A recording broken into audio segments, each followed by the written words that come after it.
이 사랑하는 성도 여러분, 오늘도 참 하나님께서 우리에게 주신 귀한 성일에 함께 예배드리게 됨을 너무 감사합니다.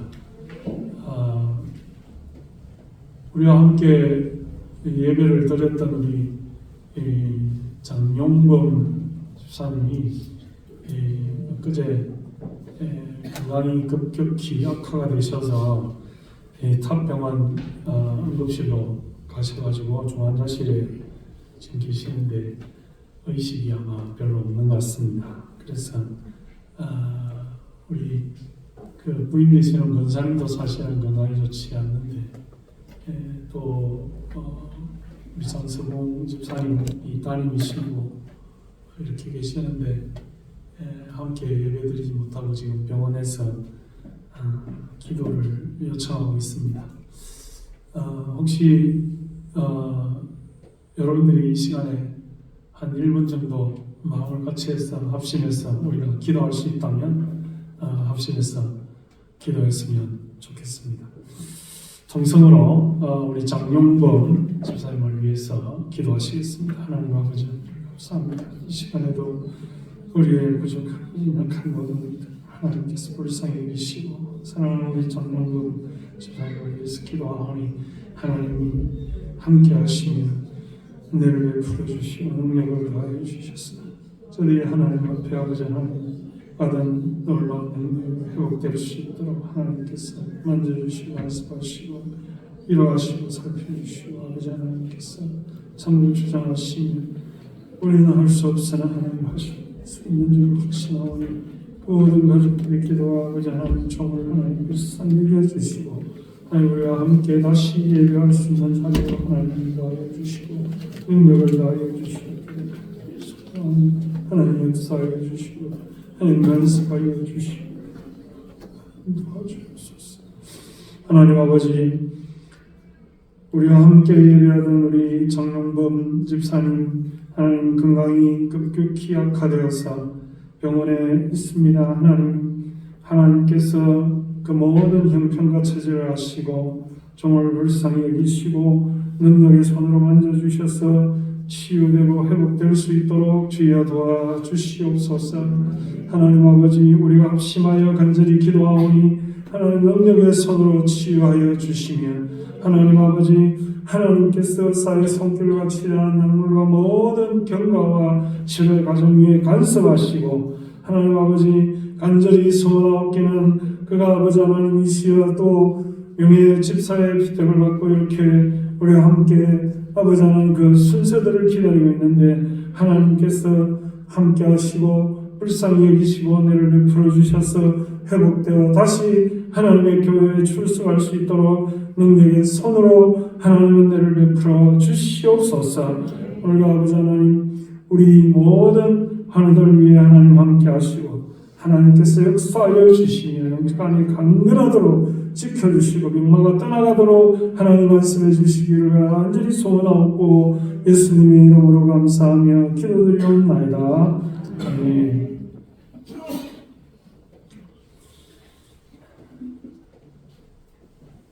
저희들이 어린 시절에 보았던 영화 중에 아카데미상을 11개나 받은 벤허라고 하는 아주 유명한 영화가 있습니다. 그 벤허라고 하는 영화는 원래 1880년에 류 엘리스라고 하는 아주 유명한 분이 기독교의 흑우성을 입증하기 위해서 여러 가지 자료들을 모으면서 그렇게 집필을 하던 중에 기독교의 흑우성을 더 이상 발견하지 못하고 그 자료들을 모으면서 예수 그리스도가 살아계신 하나님의 아들이라는 사실을 확인하고 자신의 그 집필 방향을 돌이켜서 예수 그리스도의 살아계신 하나님의 아들 되심을 증언하기 위한 하나의 작품으로서 이 벤허라고 하는 그런 극작을 기초하고 이 1959년에 이 MGM 메트로 골든 메이어라고 하는 유명한 영화사가 윌리엄 와일러라고 하는 그런 감독을 세워서 그 벤허라고 하는 영화를 만들고 그 영화가 아카데미상 11개 부분에 수상하게 되는 그런 놀라운 업적을 기록하게 되었습니다. 혹시 여러분들 중에도 보신 적이 있는 것으로 생각이 되어집니다. 저는 청소년 시절에 학교에서 단체 관람을 갔는데 영화 중간에 필름을 끊고 화장실 갔다 와서 불을 켜고 다시 영화를 시작하는 그런 최초의 영화였습니다. 영화 너무 길어가지고 그랬던 기억이 나고, 찰턴 헤스턴이라고 하는 영화의 벤허 주인공으로 나왔던 그 배우가 이 포로로 잡혀가서 이 수중전을 하는데 배 안에서 밑바닥에서 노예로 이렇게 노를 젓는 그 장면이 나오는데, 그 노를 젓는 장면에서 찰턴 헤스턴이 위를 쳐다보면서 강렬한 눈빛 연기를 하는 것을 제가 참 어린 시절에도 아주 감명 깊게 보았던 기억이 납니다. 혹시 여러분들이 그 스토리가 어떻게 되는지 기억이 나시는지 모르겠지만 아주 유명한 이 메살라인가요? 그 상대방과 이렇게 전차로 경주를 해가지고 막 이렇게 메살라가 벤을 죽이려고 이 바퀴에다가 막 나쁜 그 정치를 막 달아가지고 이렇게 경쟁을 하다가 결국은 자기의 꾀에 자기가 넘어와서 그 전차가 부셔지고 이렇게 결국은 벤을 우승하게 되는 클라이막스 장면에서 그 경기를 감독하는 그 로마의 총독이 이 성경에 나오는 본디오 빌라도가 인물이고, 그 이후에 이제 예수님이 십자가에 달리시고 또 그 십자가에 달리실 때 이 베너의 누이와 엄마가 흰색 지병에 들어있다가 회복이 되어지는 그런 기적을 이렇게 보여주면서 옛날에 이 포로로 잡혀갈 때 예수님이 베너에게 물을 이렇게 베풀어 주셔서 자기가 살고 또 그 얼굴을 통해서 칼을 버리고 평화로 살아야 되겠다라고 하는 어떤 결단을 얻게 되는 그런 마지막 장면이 아주 인상적인, 예수님의 그 실질적인 모습은 보여주지 않지만 예수님의 죽으시는 모습, 또 예수님을 통한 기적과 십자가로 골고다에 올라가는 그런 동안에 벤허가 예수님을 돕게 되는 그런 장면들, 이런 것들이 아주 인상적인 그런 영화였다고 생각이 되어집니다. 더불어서 제가 예수님과 관련해서 기억나는 또 다른 영화는 이 패션 오브 지저스 크라이스트라고 하는 멜 깁슨이라는 유명한 그 배우가 만든 그 영화가 기억이 나는데요. 2004년인가 5년인가 제작을 해서 이렇게 아주 제작비가 한 2,500에서 3,000만 불 정도 들었는데 흥행을 해가지고 종교 영화로는 아주 특별하게 6억 불 이상의 그 흥행 실적을 올린 그런 영화, 예수님의 일대기를 그렸던 그 영화, 특별히 예수님의 십자가를 지시고 죽으시는, 십자가를 달려 돌아가시는 그 장면을 아주 인상적으로 이렇게 묘사를 하고 그 채찍에 맞는 그런 모습들, 이런 것들을 너무 잔혹하게 있는 역사적 고증을 받아 그대로 묘사했기 때문에 그 영화를 볼 수 있는 등급이 R 등급이에요.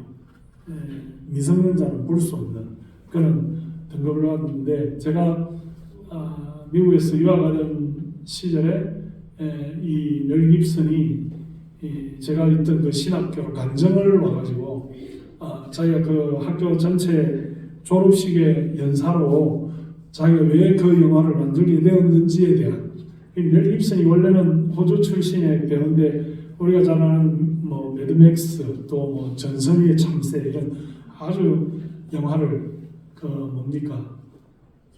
남자와 여자가 몸이 바뀌어서 이렇게 여자의 심리를 묘사하는 그런 영화도 찍었고요. 아주 할리우드의 유명한 배우죠. 근데 왜 예수 그리스도의 일대기를 그렇게 영화로 만들려고 결심했는지에 대한 신앙적인 간증을 하게 되는 그런 모습을 또 본 적이 있습니다. 이 영화가 굉장히 뭐랄까요, 크리스찬 들에게뿐 아니라 하나님을 알지 못하는 많은 사람들에게도 예수 그리스도의 그 십자가를 굉장히 강렬하게 인상적으로 보여준 그런 면에서 공통점이 있는 그런 영화다라고 생각이 되어집니다. 오늘 요한복음 18장은 예수님의 십자가 사건을 시작하는 그런 장면입니다. 예수님이 왜 십자가를 지셔야만 했는지, 저는 이런 생각을 해봅니다. 예수님이 십자가를 지시러 가시는데 12제자들이 다 도망을 갔다. 특별히 베드로같이 주를 위해서 목숨을 걸었던 사람조차도 예수님을 부인하며 모른다고 하며 저주하며 그렇게 예수님이 십자가에 달리시기 위해서 재판을 받는 그 뜰에서 달아나 버리는 그런 장면들이 복음서에 기록이 되어져 있는데 어떻게 그럴 수 있었겠느냐? 어떻게 그럴 수 있을까? 정말 생명을 주시고 우리를 살리시고 그들과 함께 3년을 공생에 사역하셨던 그분을 그렇게 모른다고 내팽개치고 함께하지 못하고 가까이 있지도 못하고 그렇게 12명이 다 한결같이 예수님에게서 배신하며 부인하며 도망가 버렸는가 하는 그런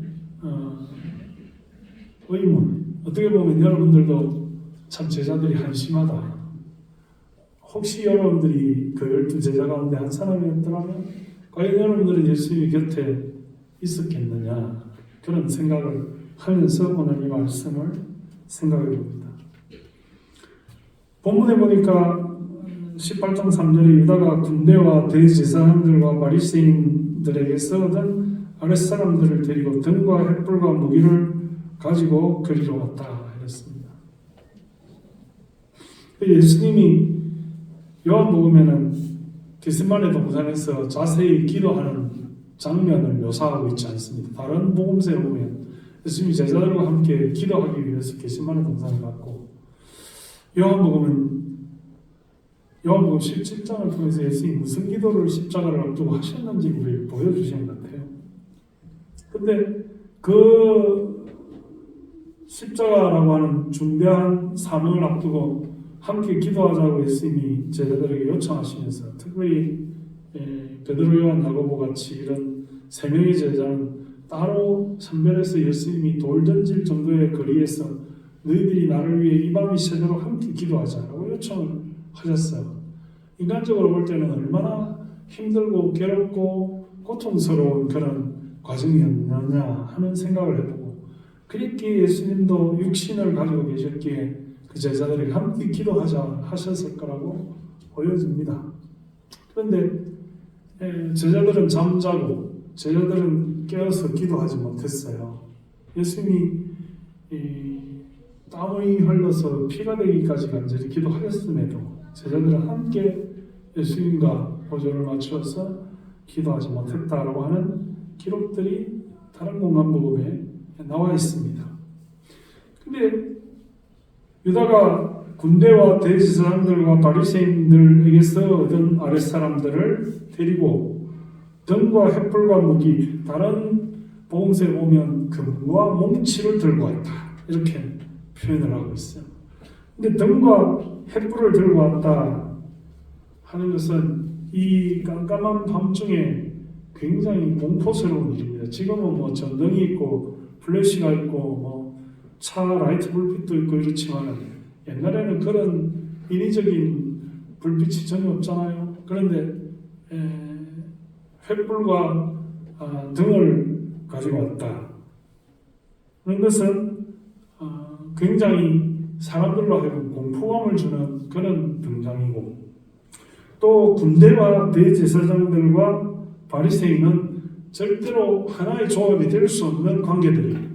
군대는 로마 군대를 말하는 거고, 또 대제사장은 그 당시에 종교적인 집권자들을 헤롯 군대를 말하는 것이고, 그 다음에 바리새인들은 백성들의 민중들의 리더십을 가지고 있는 사람들을 말하는 것인데, 이 세 그룹은 절대로 동일한 성향을 가지고 있지 아니한 그룹들이 예수 그리스도를 적으로 돌리는 데 있어서 이질적인 세 그룹이 동시에 참여했다는 것은 굉장히 큰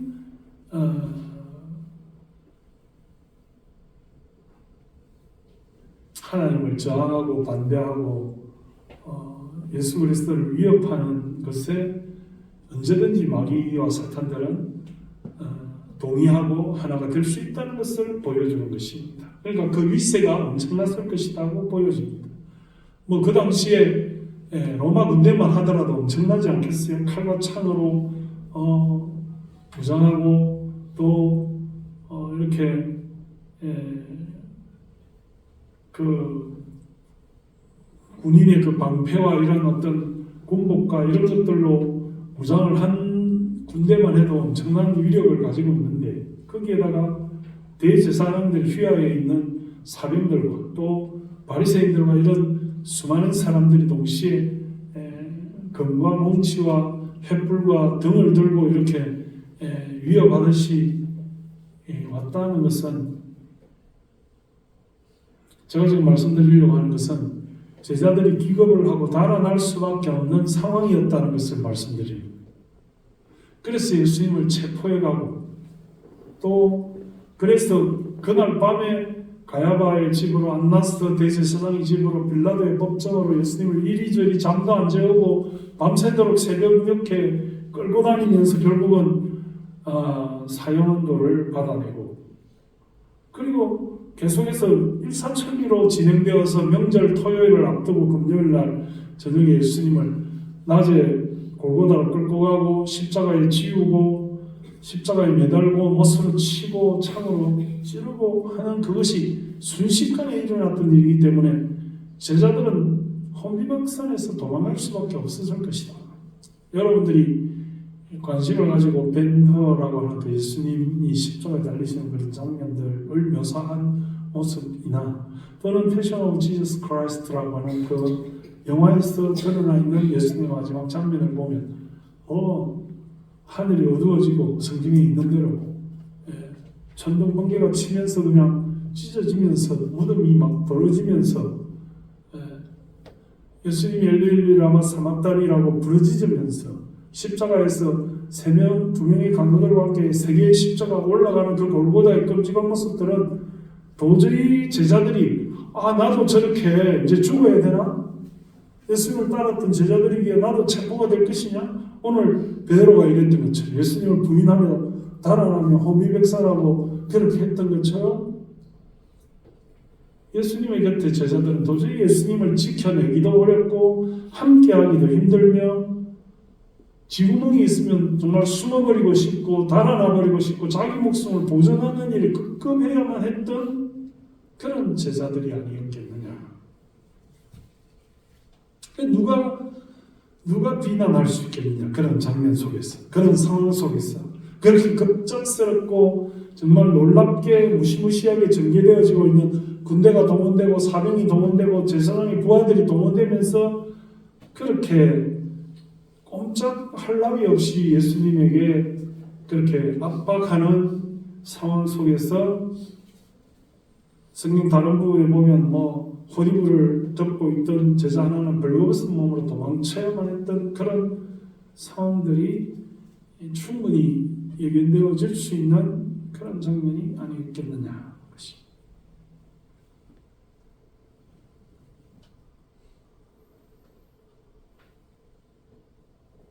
그러나 오늘 그런 상황 속에서 4절 말씀을 보면 예수께서 그 당할 일을 다 아시고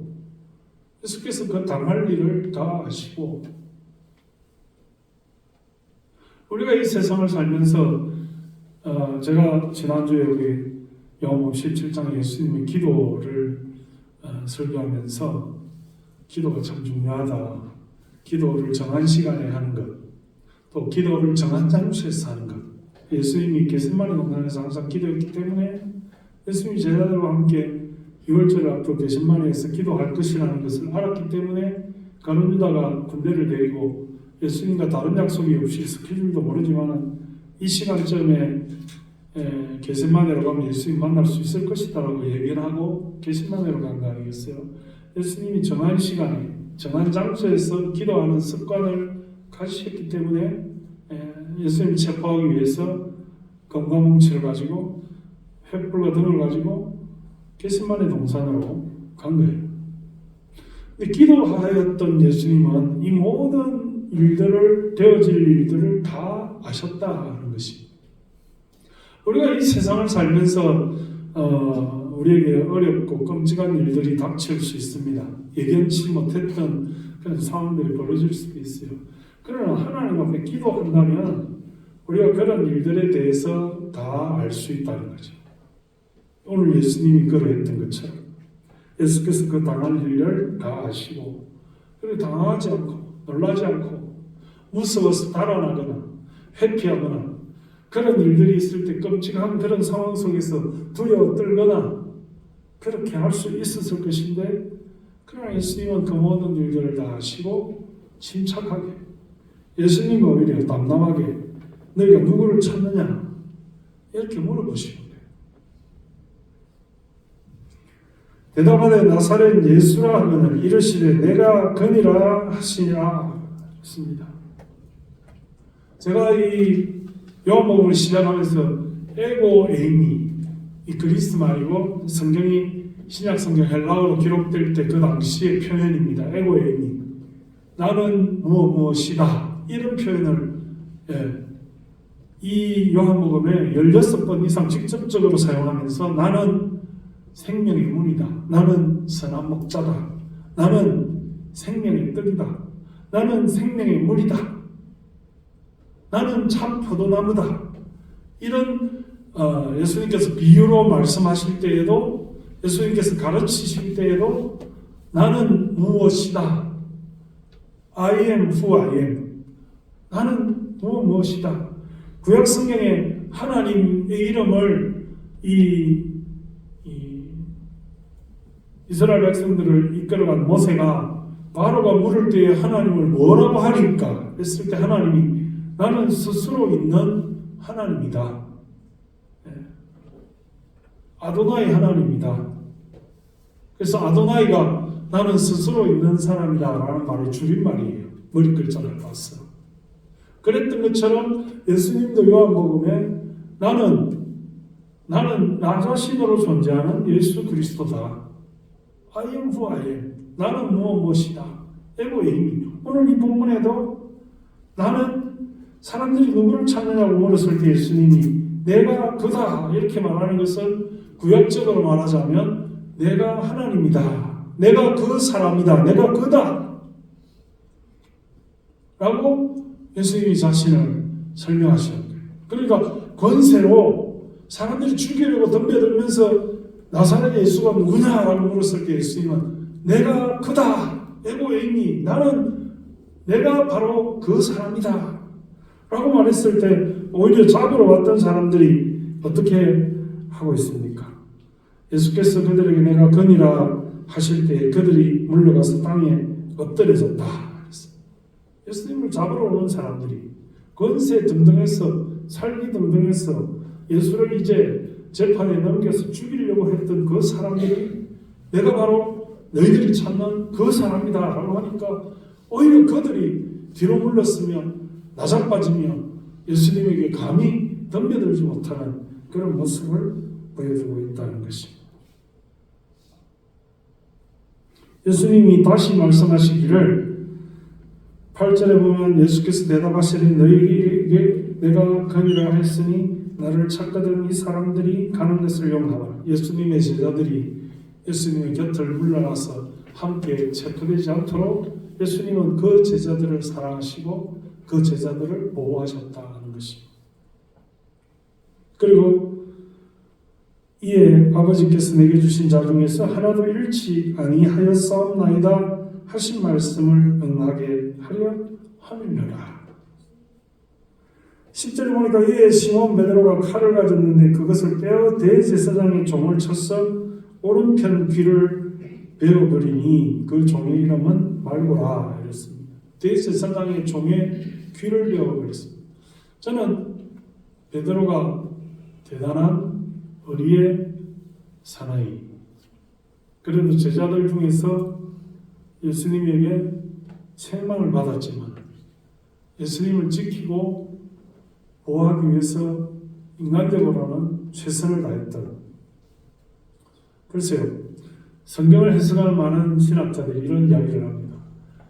예수님은 최선을 다해서 밤새워 기도하셨기 때문에 이 모든 일들을 알고 침착하게 대응할 수 있었고 자기 십자가를 지고 가는 그 일을 받아들였지만, 베드로는 기도하지 않았기 때문에 예수님이 가셔야 될 그 길을 자기가 인정하지 못하고 예수님이 잡혀가시고 체포되시고 이제 죽으실지도 모른다는 그 당혹감에 급격히 칼을 빼어서 말고의 길을 쳐설 것이다. 베드로가 왼손잡이라는 성경의 말씀이 없기 때문에, 성경은 보통 왼손잡이는 왼손을 썼다라고 말하기 때문에 그런 말이 없는 것으로 봐서 베드로는 오른손잡이인데, 오른손잡이가 오른손에 칼을 들고 상대방의 오른쪽 귀를 쳐서 떨어뜨리면 굉장히 어려운 일입니다. 상식적으로 보통 마주보고 있으면 상대방이 왼쪽을 공격하고 왼쪽부터 공격해야 되지 않겠어요? 오른손에 내가 칼을 들고 있으면 칼로 치면 내가 나하고 마주보고 있는 사람의 왼쪽을 공격하게 되는 것이 정상적인 거죠. 그런데 오른편 귀를 떨어뜨렸다는 것은 이게 너무 당황한 나머지 크게 잘못 휘둘렀다 이런 뜻이 될 수도 있고, 아니면 베드로가 칼을 빼는 것을 보고 당황해서 도망가는 말고가 등을 돌려서 달아날 때에 칼을 휘둘러서 말고하고 똑같은 방향으로 보고 있으니까 쳐서 오른쪽 귀를 떨어뜨렸다 이렇게 말할 수도 있겠죠. 어쨌든 베드로의 그 굉장히 당황한 모습을 보여주고 있는, 베드로가 칼을 휘둘러서 말고의 오른쪽 편 귀를 떨어뜨렸다 하는 것을 우리가 알 수 있고요. 잘 아시는 대로 예수님은 다른 복음서에 묘사한 대로 그 말고의 귀를 다시 붙여주시면서, 만약에 베드로가 말고에게 상해를 입혔으면 베드로도 똑같이 잡혀가는 거죠. 또 베드로도 예수님과 같이 이런 고난과 어려운 일을 당했을는지도 모르죠. 그러나 예수님은 그 말고에 떨어진 길을 주서 붙여주시면서 마지막 예수님의 기적을 보여주시면서 베드로를 나무라시고 금으로 흥한 자는 금으로 망한다. 내 칼을 내 칼집에 꽂아 넣어라. 예수님께서 이 세상을 향해서 어떤 계획을 가지고 하나님의 뜻을 가지고 있었는지를 보여주시면서 칼이라고 하는 세상적이고 인간적인 무기로 그 난관을 극복하려 하면, 기도하지 않고 인위적인 것으로서 그 상황을 대처하려 하면 그것은 실패할 수밖에 없는 대처가 될 것이다.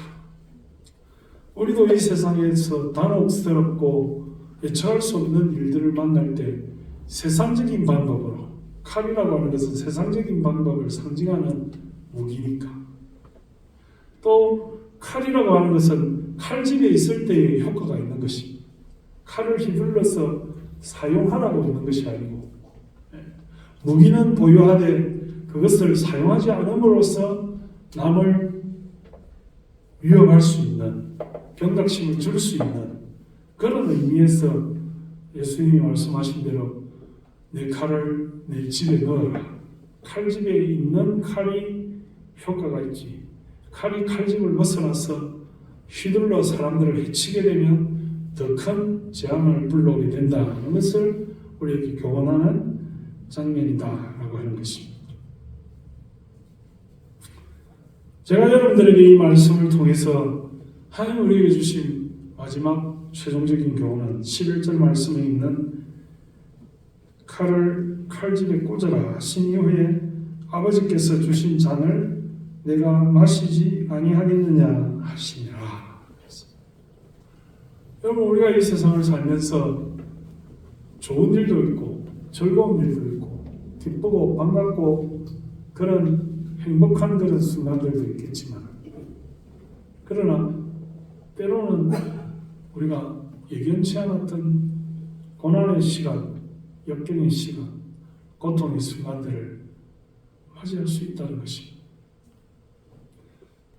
하나님께서는 우리에게 모든 인간에 되어지는 일들에 대해서 이미 우리에게 주신 잔이다 이 말입니다. 내가 이 세상에 태어나서 어떻게 살아가고 무엇을 하고 누구를 만나고 어떤 일들을 감당하며 하나님이 주신 어떤 시간에 부름을 받아야 될지가 이미 정해져 있다는 것이 내게 주신 잔이다 이 말입니다. 내가 하나님의 교회에, 제가 처음에 말했지만 우리가 함께 예배하는 것 참 감사한 일이다. 여러분이 세상 속에서 다른 길로 가지 않고 이 시간에 맞추어 하나님 앞에 예배드리는 것 참 감사한 일이다. 여러분들이 오늘 요한복음 18장 1절에서 11절의 본문 말씀을 가지고 예수님의 마지막에 대해서, 십자가에 대해서, 고난에 대해서, 제자들에 대해서 말씀을 듣는 것도 여러분들에게 정해진 말씀이다 하는 것이. 글쎄 모르겠습니다. 여러분들이 어떤 마음을 가지고 오늘 이 말씀의 상황들, 우리는 제자들과 같지 않고 끝까지 예수님을 지키고 보호하며 따라갈 것이냐, 아니면 우리도 제자들처럼 예수님이 고난을 당하고 횃불을 들고 예수님을 죽이기 위해서 군대들이 몰려오고 사람들이 몰려오고 검과 넘치로 잡으러 올 때에 우리도 도망갈 수밖에 없는 연약한 존재인가 하는 것은 여러분들의 판단에 맡기겠어. 그러나 예수님이 이 시간 이후로, 요한복음 18장 이후로 진행되어지는 이 모든 과정들은 정말 끔찍한 것들이고 정말 인간으로서는 감당하기가 어려운 것들이고 우리가 도저히 용납할 수 없는 그런 문제들일 수 있다 이 말입니다. 어떻게 여러분들이 감당하겠어요? 여러분들에게 그런 고난이 주어지고 시련이 주어진다면, 여러분들이 체포되고 잡혀가고 재판받고 그렇게 사람들 앞에 조롱과 멸시와 천대의 십자가를 지고 골고다 언덕으로 가야 된다면, 여러분들이 사람들이 보는 데서 옷을 찢기우고 머리에 가시 연료관을 쓰고 못에 박혀서 창에 찔려서 그렇게 죽어야 되는 상황이 주어진다면, 여러분들은 그런 상황 속에서 오늘 예수님과 같이 아버지께서 주신 잔을 내가 마시지 아니하겠느냐, 내가 가야 될 이 인생길에 하나님이 주신 예정된 이 선잔을 내가 마시지 않겠느냐. 여러분이 생각할 때 인생은 즐겁고 행복하고 좋은 일이 많이 있고 앞으로 그렇게 신나고 맛있고 그런 감사하고 긍정적인 일들만 있을 것이라고 보십니까? 제가 부정적이기 때문에 여러분들 그렇지 않고 우리도 힘들고 어렵고 고통스럽고 예측하지 못한 그런 고난이 우리에게 있을 것이라고 제가 얘기를 합니까? 아무도 모르는 거죠. 우리가 평범한 삶을 살다 평범한 하나님의 부름을 받을지, 또는 우리가 어려운 시간을 보내다 고난의 시간으로 역경으로 그렇게 부름을 받을지, 전혀 우리가 예측하지 못한 주님이 가신 그 길처럼 우리도 힘들고 어려운 시간을 가게 될지 모르는 거예요. 분명한 것은 하나님께서 우리에게 주신 잔이다. 어떤 경우에라도, 어떤 인생이 우리 앞에 놓여 있더라도, 어떤 어려움이 있더라도 저와 여러분이 그것을 잘 감당해 가실 수 있기를 바랍니다. 도망가지 않고 회피하지 않고 비겁하게 굴복하지 않고 부인하지 않고 원망하거나 불평하지 않고 우리에게 주어진 그 인생길을 감사한 마음으로 하나님 우리에게 주신 잔을 내가 어떻게 마시지 않겠느냐. 예수님은 자기가 오롯이 그 모든 고난과 역경과 자기를 체포하고 잡으려고 하는 것을 다 그 몸으로 받으시면서 사랑하는 자기 제자들은 이 사람들은 가도록 버려두라. 베드로를 위로하시고 사랑하시면서 말고의 길을 다시 붙여주시면서 칼로 망하지 않은 칼로 망할 것이 내 검을 내 집에 꽂아 넣어라 하시면서 예수님 혼자 오롯이 그 모든 아픔과 역경을 다 당하시고 가셨다. 오늘 저와 여러분은 어떤 나머지의 인생을 사시려고 마음에 결심하고 계십니까? 하나님이 우리에게 주신 모든 인생의 여정은 우리가 전혀 예기치 못한 그런 삶을 살아갈 수 있다는 것을 기억하시고 즐겁고 행복한 우리의 여정이 있거나 아니면 슬프고 불행하며 아픈 여정이 있을지라도 하나님 우리에게 주신 이 인생의 나머지의 잔을 기꺼이 하나님 우리에게 주신 잔을 어찌 내가 마시지 않겠느냐라고 그렇게 감당하면서 살아가실 수 있는 저와 여러분이 되시기를 주님의 이름으로 축원합니다.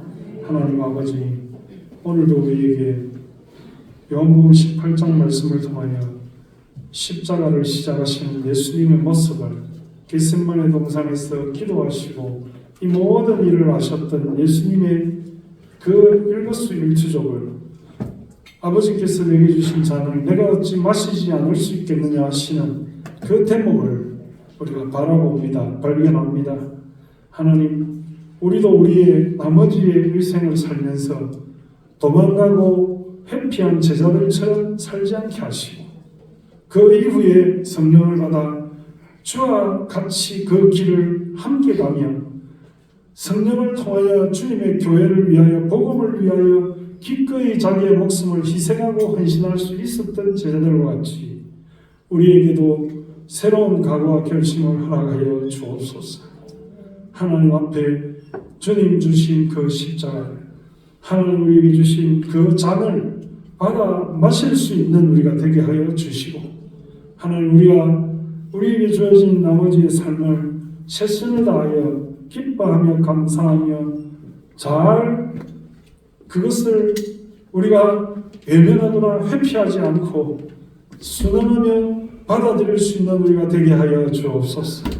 오늘도 아버지 하나님 이 말씀을 우리의 마음에 새기게 하시고 주님의 모습을 우리도 닮아가게 하시며 하나님의 말씀으로 사는 우리가 되게 하여 주옵소서. 예수님의 이름으로 감사하며 기도드리옵나이다. 아멘.